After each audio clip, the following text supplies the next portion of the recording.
What's good, YouTube? Today I'm going to show you my low budget Facebook ad strategy for testing products so you can see if you have an absolute six-figure banger or a complete flop.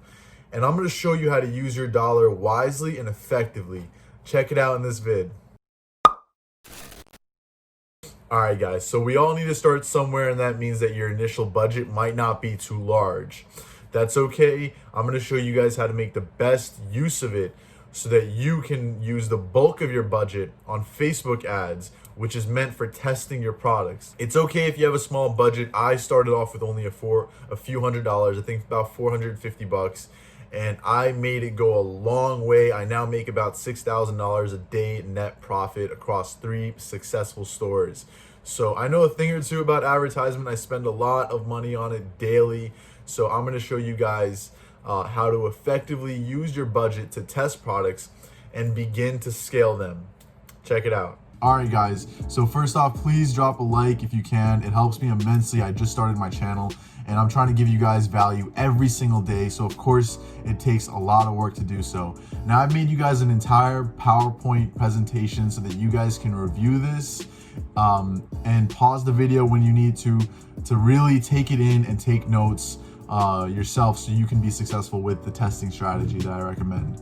All right, so first off, the recommended budget is what we're going to talk about. Now, to test several products and also have some additional budget left over for application costs and anything else that might be miscellaneous, you're going to need at least $900 to $1,500. Okay, $900 on the very lowest end. Now, I know I started off with less than that, but I strongly recommend you start off with $900. I just happened to do so much research that I was able to use my dollar very, very wisely and make the initial investment worth it. So I want you to at least have about $1,000 in your account ready to go on a debit card or credit card. Okay, so this will give you enough to spend about $150 to $300 per product you test, which means it's a daily spend of $50 to $150 per day. I'm sorry, $100 per day for 3 days, okay? So on the lowest end, you're spending $50 a day to test the product for 3 days. On the highest end of this low budget, you're spending $100 per day for 3 days to test your product. Okay, so 3 days will give you a very good idea of whether the product is a winner or if it's gonna be a flop, okay? Because you're gonna know after 72 hours. You're gonna know after 24 hours, honestly. Once you get so good, once you get good enough, you can just spend $50 or $100 on one day and you'll already know whether the product will be a winner or not. This is how you start to learn, all right? So take note of this, guys. With $900, you'll be able to test at least 4 low to mid ticket products at $150 per product. Plus, you'll have an additional $300 left over for any, stuff happens kind of costs, right? Like miscellaneous application fees, Shopify fees, monthly, and it's also a leftover safety net. You always want to have a little bit of a safety margin there. Okay, so when I mean low to mid ticket products, I mean products that are sold for about $40 to $100. Selling it anything above $100 might cost you a little bit more in terms of budget because people are less likely to spend $100 plus on products. Therefore, you're going to need more money to test with. So just stick with $40 to $100 if you're brand new to dropshipping. With $1,500, you'll be able to test either more products, right? More than 4 products, or the same 4 products but more effectively because you're going to be able to spend more money daily on these products. Okay, so if you have $1,500, I recommend you stick to about $100 per day for 3 days when you're testing your products. If you have less, then just spend $50. It's okay. All right, so let's talk about the setup. Okay, so we have ABOs and we have CBOs. Now we're choosing ABO because it gives you better control over your ad sets, and that's what I want. I don't want to let Facebook control my ad sets with a CBO because Facebook might not know how to allocate the budget properly yet. Facebook doesn't have enough data to properly allocate my budget, so I'm going to trust myself with my ad spend and set it so that each of my ad sets are evenly provided a budget. So let's say, for example, you have $100 in ad spend per day. If you use that budget, then you want to set your ad sets to have $10 per day budget.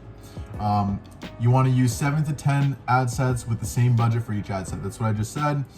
And you want the ABO campaign to be set for conversions as the objective for purchases. That's all we care about, nothing else. And you want 2 to 4 creatives per ad set. 2 is more than enough, honestly. Okay, I even use image ads for most of my testing. If you can test with an image ad and it'll be super easy and super quick for you to make the creative, then do that. Don't spend too much time making several different creatives when you might not even know if the product is in demand or not. So 2 creatives is like good enough, honestly. Well, we will go over the Facebook Ads Manager next. So don't worry, guys. I'm going to show you how to set up your campaigns and everything like that. So you have nothing to worry about. You're in good hands. So let's start right here. So I'm going to go quickly and make a campaign. So once you start your ad account, you just click create. And most of you probably already know this, but I'm just going to go over it for those who don't. And then you just name it. So I'm going to name it something very basic. Let's say I'm going to name it product. So I'm going to name it like the first word of the product, so I know what campaign it refers to. And then I'm going to put dash ABO interest test, okay, because we're testing interests in this ABO. And then I'm going to put the date, the date of the day following today, because that's when we will launch our ads. Okay, you don't want to launch the same day, because Facebook will try to spend the money quickly up until the day ends. You want to start the ads once the new day begins. So we're going to start it at 12 a.m. in the following day, and the following day happens to be 1/18. So I'm going to put that down right there. Don't worry about the rest of it. Just make sure you select conversions. Okay. Right here, we're going to make sure that this campaign budget optimization is turned off. We want ad set budgets. Okay, so here's the first ad set. All right, the ad set, just a quick rundown. Your campaign is the top drawer, your ad set is inside of it, and then the ad is inside of the ad set. Okay, so it's like folders within folders. All right, think of it that way. And so we have control on the ad set level because we selected ABOs. Now you want to select your conversion event to be purchases. Set up your pixels, set up all that stuff. And then you want to set, first thing you want to do is select the daily ad budget. So like I said, if you have 10 ad sets, if your budget is $100, that means across 10 ad sets, you will spend $10 per ad set, okay? Just make sure that the ad sets are the same budget. That's all you need to worry about. Whether you're spending $70 a day or $50 a day, just make sure it's evenly spread out. So if I have $50 a day in ad spend and I have 10 ad sets, then I'm putting $5 for each ad set, and so on and so forth.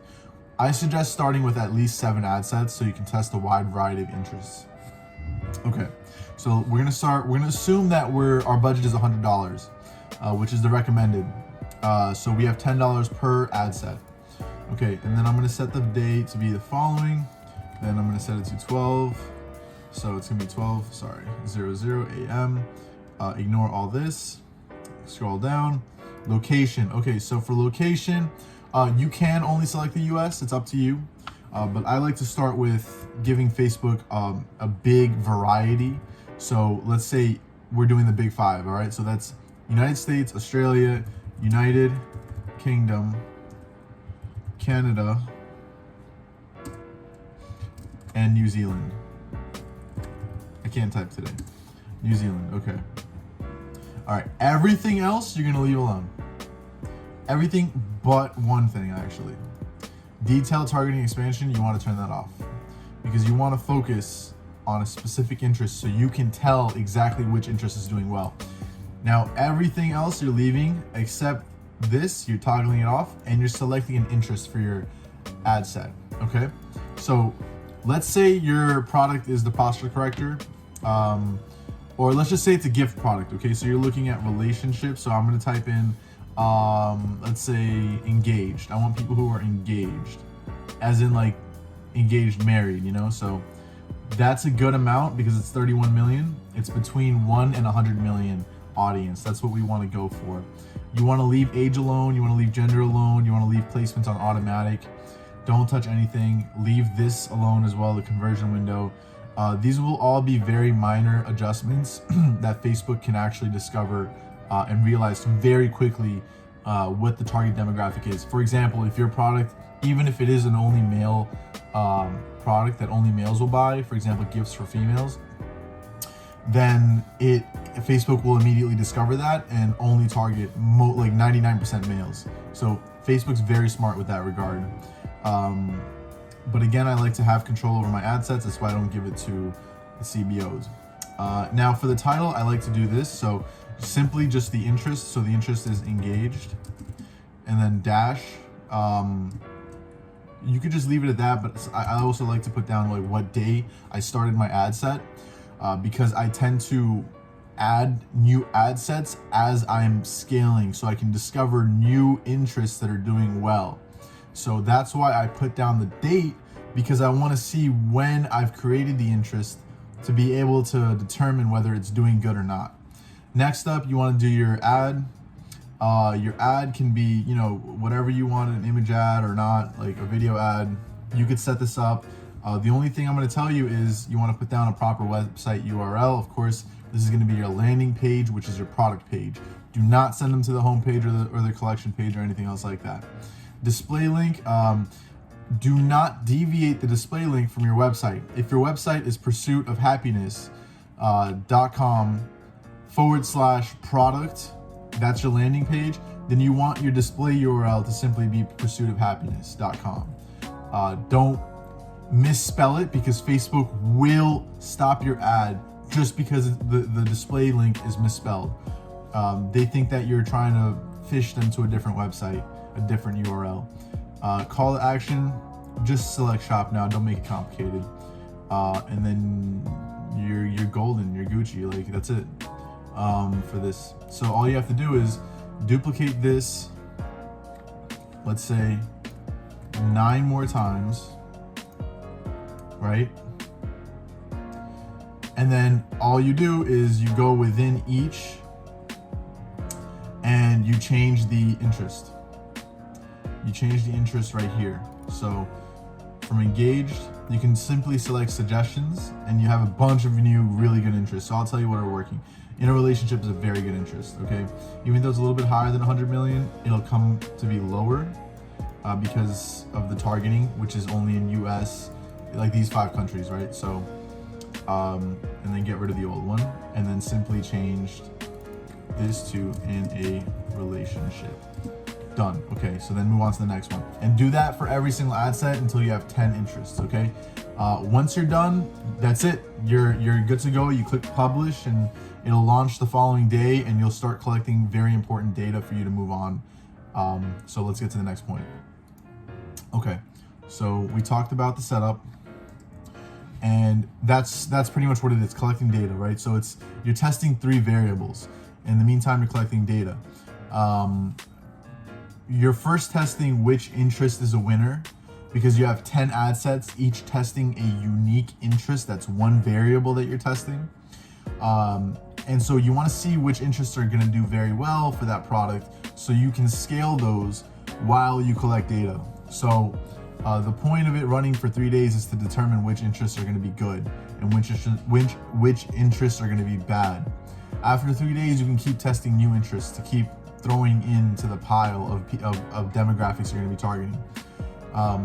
Which creative is the alpha male Chad? Like, you pretty much want to discover which one of the 2 to 4 creatives you're using are the winners, right? So like, if you have 4 creatives and one of them is clearly doing better than everything else, only use that creative, okay?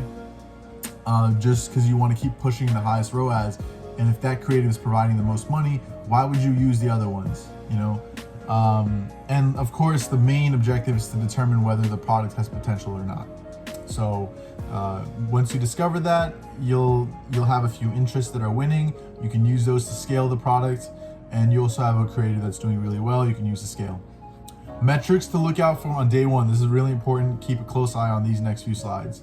On day one, you want to see some add to carts. Okay, I've never had a winning product that didn't have add to carts in the first day. In fact, I think all of my winning products that are seriously winning products have had purchases on the first day, and these are products that I can scale to $15,000 a day. That's when you know you have a winning product. When your first day after 24 hours, you're profitable. And then you're profitable the second day and the third day. That's consistency. That's what you're looking for. And that's a banger right there. So if your 3 days are completely profitable, you're amazing. But on the first day, you're looking for add to carts, okay? Unless it's a product that's over $200, which means less people are likely to add it to cart, because of course, it's a more expensive product. Therefore, it's okay. You might just see one add to cart or zero even. It's not that big of a deal, especially if your budget is $50. But even then, even at $200 plus, you want to see an add to cart or two. CTR above 1%. I mean, that's like baseline. You want at least a 1% CTR, 1.5. Honestly, one of my winning products, like it only has like a 1.3, 1.4, and it's generating me about 3 to 4K per day in net profit. So, you know, CTR is not that big of a deal. CPC, it kind of is. CPC is your CTR is your click-through rate, is like the percentage of people that click through to your advertisement. CPC is your cost per click, and you want it under $1 at least. Okay, personally, I think the hotspot would be about 50 cents to 75 cents for a product that sells $50 to $100. You want it to be closer to 50 cents at least for these countries that we're targeting. Unless the product is over $200, in which case it could be below $1.50. So like, you know, the more margin you have, the more you're willing to spend on Facebook and the more you're willing to spend on your purchase, right? So if you can drive a purchase for $50, but you're making $100 profit after cost of goods, then you're left with $50 net profit. You can spend $50 to generate that sale. It's okay. CPM is not that important. Don't stress over that. Some niches like the beauty niche, I've seen it go crazy high to where it's like not worth it. But you know, if you're in any other ordinary niche, your CPM should be normal. Your CPC and CTR is really what you want to look for, along with your add to carts and your purchases. Okay, day 2, after 48 hours, you should see at least 1, 2, or 3 purchases. Like, you should see some purchases. You know, if it's a winner, you should see it. If there's no purchases, then it's probably not worth your time. But you could test it for another day, especially if your budget is only $50 per day. That means that you might want to give it another day to see if you have a purchase or two.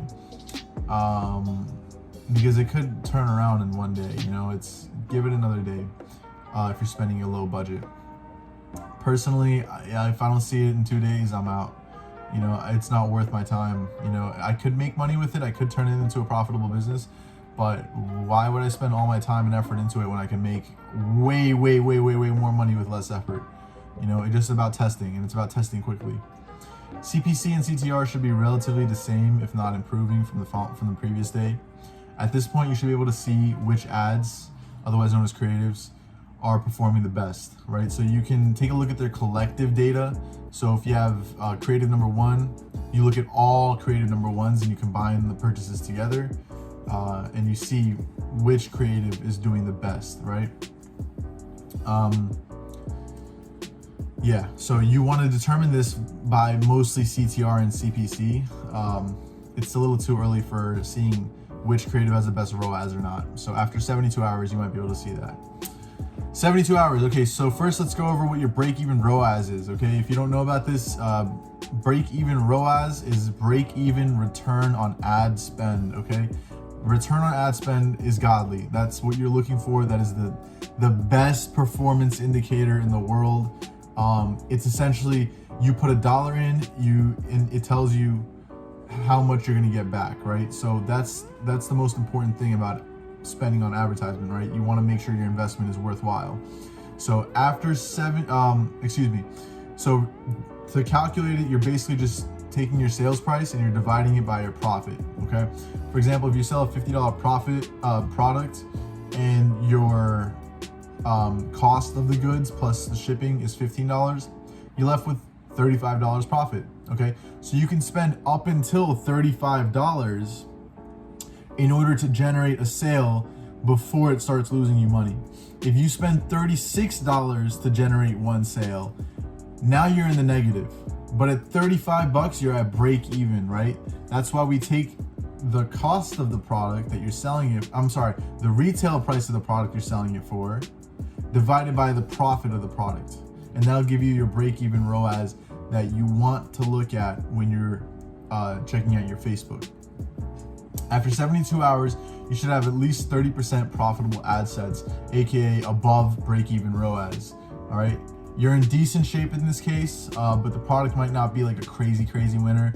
In such case, I would personally test it for another day, and if it's still not like doing really well, then it might not be worth it, unless the margins are extremely good. If half of your ad sets are profitable, you're in really good shape. I would say this is what you're looking for. You know, you want your campaign to be profitable, and you want like a good portion of your ad sets to be profitable as well, so you can scale them. Like 4 ad sets that are profitable, you're in very good shape.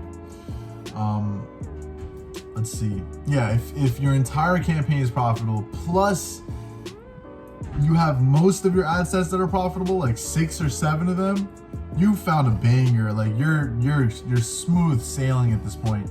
A winning product, you can tell right away, and it'll be so easy to just scale with it. You know, it's not hard. If it's in demand, if your profit is there, if everything is set up in your back end, you're gonna make a ton of money, a stupid amount of money. And you're gonna use that money to make even more money. It's a snowball effect. It's crazy. And it all might happen overnight. You put so much work into it, and then overnight you're just like, oh my God, I woke up to all this. Like, it's crazy. Okay, so worst case, if less than 30% is not profitable, then it's likely it's not worth your time. Unless those few ad sets that were profitable made it so that your campaign is profitable. If your campaign is profitable after 72 hours, you still have a good fighting chance. Just try to find at least 3 to 4 ad sets that are profitable. That's what we're going for at the end of the day, okay? You want 3 to 4 ad sets that are profitable so you can scale, so you can continue to collect data and scale.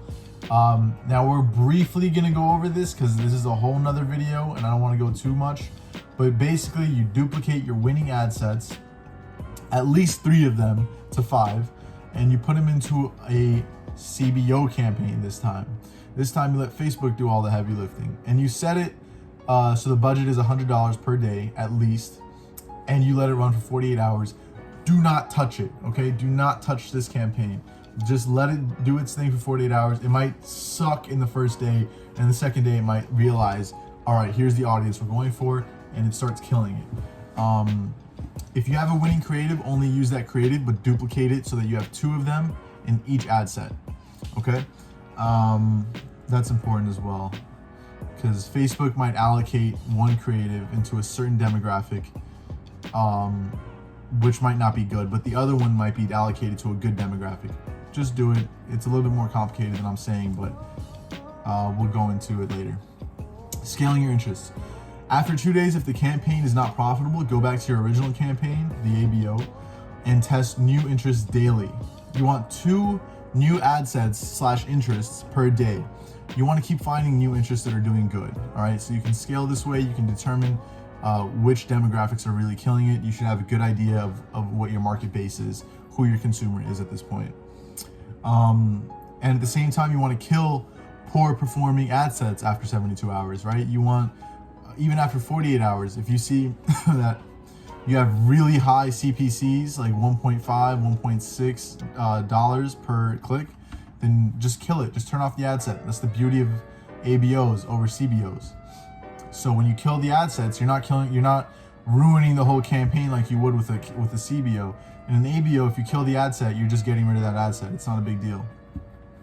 So every day, look through your campaign, the first one you made, and add new interests, add new ad sets, and kill the ones that are not doing good. Okay. A good way of determining if they're not doing good is looking at the CPC. If it's above like $1, then really consider it unless it's profitable. And also look at the ROAS, right? So if the ROAS, look at the cost per purchase. If your break-even ROAS or your break-even price is $35 per sale, and you spend $40 on an ad set without a single sale, kill it. You don't need it. It's not going to be good. So yeah, keep adding and killing ad sets / interest until you have 3 ad sets with at least 3 purchases and a total of 12 purchases across all 3 of those ad sets. Okay, so a minimum of 3 purchases per ad set and a total of 12 across all 3 of them, and then dupe them into a new CBO and try it again the same way I showed you before in this slide. Okay. All right. So beyond scaling interest, the whole point of this is to collect enough data so that you can move on to the next phase, which is lookalike audiences. I'm not going to get into this. I'm going to make a whole video on lookalike audiences. There's a lot of little intricacies that you need to know about. But basically, just try to collect data at this point while remaining profitable. That's the most important part. You don't want to just collect data and be like, and lose money and just tell yourself, okay, at some point I'll collect enough data that I'm going to be profitable. Don't worry, I'll just lose all this money right now and then I'll be profitable later on. No. That's not how you want to do it. You want to be at least at break even. That's how you know you have a winning product. If you're breaking even or you're profitable while you're testing and you're collecting data, you have a solid chance of making some serious dough once you have lookalike audiences and once your pixel has optimized enough. Okay, so at this point you should have a very good idea whether or not your product has got some serious potential or not. It might fail, and that's totally okay. You'll have a better understanding of what a loser product looks like and what a winning product looks like. You'll be able to spend your dollars more wisely. Every dollar you lose because you're testing is another 10 times that amount in knowledge. It's so critical that you have the experience to do all this stuff, guys. You want to try your best to just do it. Don't look at videos all day. You can research for about a month at max or a few weeks and then start doing it. Don't just hold it off forever. You'll fall behind. This is why we create general stores, because if your product fails, it's okay. You have a whole store. You can just easily test another product the following day. It's not that difficult. You can build an entire new product page instead of an entire new store. And that's so important, guys. You want to be able to test quickly. That's the key to success. As soon as you find out that a product's not doing well, your advertisement's not doing well, forget it. Just test another one right away, and that's it. All right, I talked about a lot of stuff this video, guys, and I have a lot more to talk about with this strategy. There's just a lot going on for Facebook right now, and you know, once you spend enough money, you start realizing all these intricacies that make such a big difference in your ad spend. And the whole point of this is to spend your dollar wisely. So go back in the video, look through the PowerPoint slides again if you need to. Just take your time to really take it in. And once you start building your own ad sets and your own campaigns, then follow this guide while you're doing it. Okay. That's all I got to say. If you have any questions, any comments, concerns, whatever you need to ask me about, drop it in the comment section below or shoot me a DM. Otherwise, peace, y'all. Best of luck.